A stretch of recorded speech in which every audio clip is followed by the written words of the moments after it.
Guardian, като се позвава на източници в британското правителство. Изданието допълва, че решението няма да бъде оповестено публично на предстоящата този петък среща на премиера Кир Стармър с американския президент Джо Байдън. Администрацията на Байдън е разединена по този въпрос.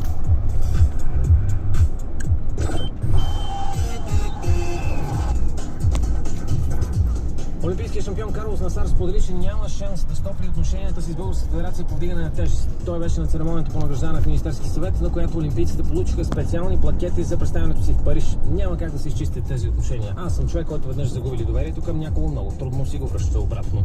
Просто когато няма доверие в един такъв тим, то не може да се нарече отбор. За да ми върви правилно подготовката, най-вероятно ще продължа отделно.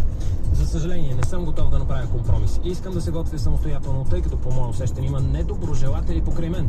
Смятам, че резултатите ми няма да са така добри, така че според мен най-добрият вариант е да тренирам самостоятелно, разкри златния ни медалист от Париж 2024.